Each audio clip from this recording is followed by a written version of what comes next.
दोस्तों नमस्कार, प्रणाम। आप सभी को बहुत बहुत साधुवाद। मित्रों, आज हम शिव महापुराण के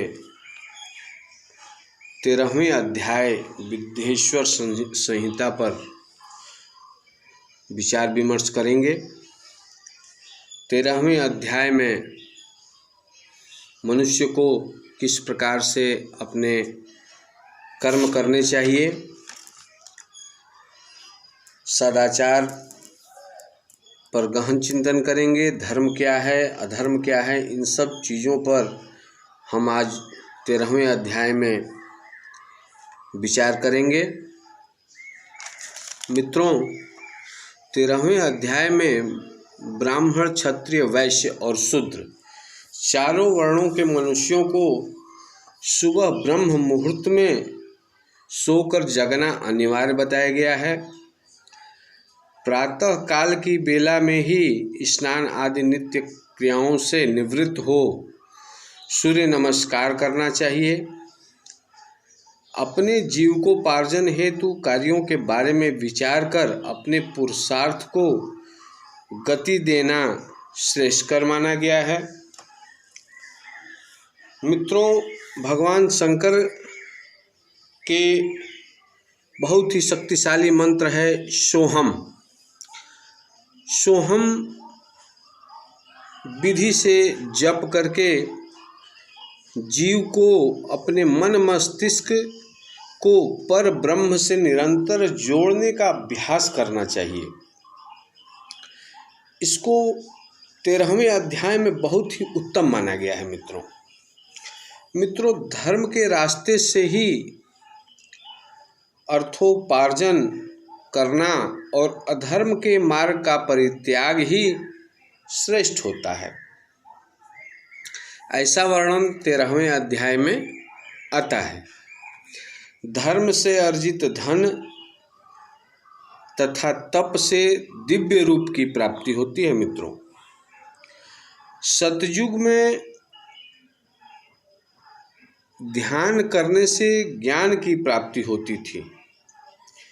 त्रेता युग में तप करने से ज्ञान की प्राप्ति होती थी। द्वापर में भजन से ज्ञान की प्राप्ति होती थी।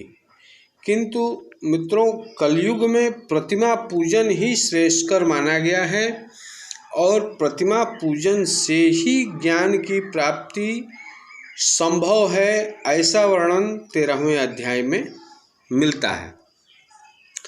मित्रों, मनुष्य को अपने कमाए हुए धन का सदुपयोग करने से संबंधित उपाय भी 13वें अध्याय में वर्णित है। दोस्तों, मनुष्य को धर्म मार्ग से कमाए हुए धन को 3 भागों में विभक्त करना चाहिए। पहला है धर्म के लिए, दूसरा है वृद्धि के लिए, तीसरा है नित्य नैमित्तिक काम्य कर्म में विभक्त करने की उपरांत ही उस धन का उपयोग करना चाहिए। धर्म से धन को बढ़ावें, अपने बचत का कोष निश्चित करें और किसी को बगैर पीड़ा पहुँचाए अपना दैनिक जीवन का खर्च करें। मित्रों, इस प्रकार से मनुष्य अपना आत्म कल्याण और समाज तथा देश काल में प्रगति पर सदैव हठपूर्वक यत्न कर विचार कर अपने कार्यों को गति प्रदान करना ही 13वें अध्याय का मूल उद्देश्य है। मित्रों, 13वां अध्याय जो है वह सदाचार और जीव को स्वर्ग और नरक के जाल में फंसने से बचाने और उसका धर्म के प्रति विस्तार ही उत्तम माना गया है। मित्रों, आज की वीडियो यहीं समाप्त करते हैं। आप सभी को बहुत बहुत धन्यवाद। आप सभी को बहुत बहुत साधुवाद। हम अगले वीडियो में 14वें अध्याय के बारे में चर्चा करेंगे। 14वें अध्याय में हम 5 प्रकार के यज्ञों के बारे में वर्णन करेंगे। पहला है अग्नि यज्ञ, दूसरा है देव यज्ञ, तीसरा है ब्रह्म यज्ञ, चौथा है गुरु पूजा तथा 5वां ब्रह्म तृप्ति। बहुत बहुत धन्यवाद मित्रों, बहुत बहुत साधुवाद।